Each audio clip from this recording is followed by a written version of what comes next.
Study skills are vital for FEET learners. Time management, note-taking, and summarizing are all vital in managing the increased workload that comes with further education and training. However, I think the most important study skill is listening, as it encompasses all of the above. Listening requires actively engaging with a speaker. This means listening for understanding. It is often misconceived that listening and hearing are exactly the same thing. Whereas listening is active, hearing is more of a passive or mechanical process.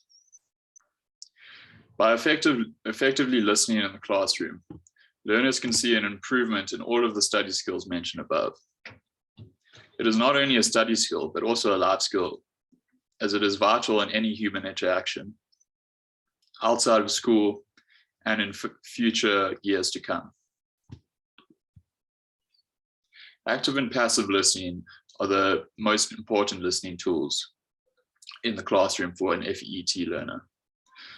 This as opposed to combative listening, which is when one is listening for a mistake in someone's argument to try and get their own point across. Active listening requires concentration and engagement with the speaker. This can be in the form of an open question to encourage discussion and debate, or it requires reflection on what is being said, i.e. listening for understanding and meaning. When actively listening, it is crucial to look for nonverbal communication, as this can often be used to identify emotion, thinking patterns behind what is being said, and also meaning. Passive listening refers to the use of empathy, which means trying to see something from someone else's perspective. This can often be used in a class discussion or debate with your peers, where a learner can listen intently and try and see what else someone else has to offer. For learners in the FEET phase, to effectively listen, they must try and avoid the barriers that are often seen. Distraction is one of these, and this is where the teacher can facilitate effective listening by managing the classroom. So managing distractions, noise, and preventing students from arriving late, which can often lead to distraction.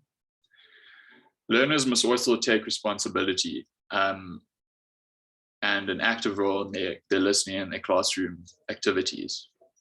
For example, learners will often daydream and fake as if they are listening by faking attention. This is different to active listening. This is more hearing because it is a passive process. You're not actively engaging with what the teacher or one of your peers is saying. Negative attitude. This is something that can be used in all spheres of life, and it is a vital lesson to learn, I believe, for FEET learners. You must never let personal feelings about a speaker stop you from listening to them. You're often going to come across people that you do not necessarily like or you don't have much in common with, but that doesn't mean you mustn't listen to their point of view in an active and engaging manner. Lack of preparation. By reading through content before class, one can focus their attention on the concepts that are going to be discussed, and they are more likely to actively engage and listen to what the teacher is talking about come class time. Lack of concentration. This is the most vital part of any interaction, but also just listening intently is concentration. By anticipating what is going to be said or identifying ideas and concepts and note-taking, or asking a teacher to recap, one is actively engaging with what is being said, and it is more likely to go into memory and be recalled at a later stage. So here are some good listening habits. Judge the content. This means critically engaging with what is being said.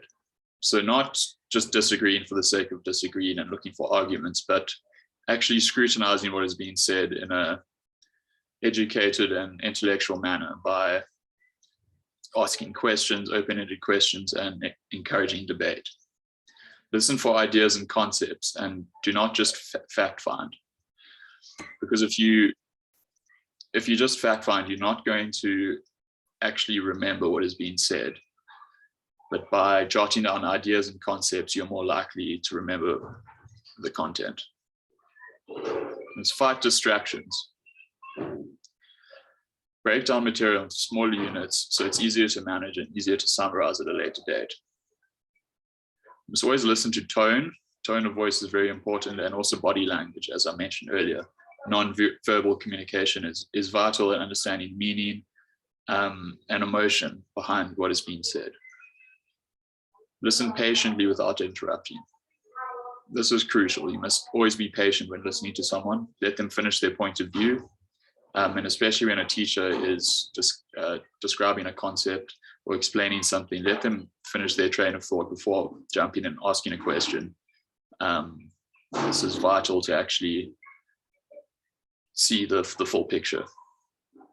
Concentrate, make short and concise notes on the ideas and concepts that have been discussed.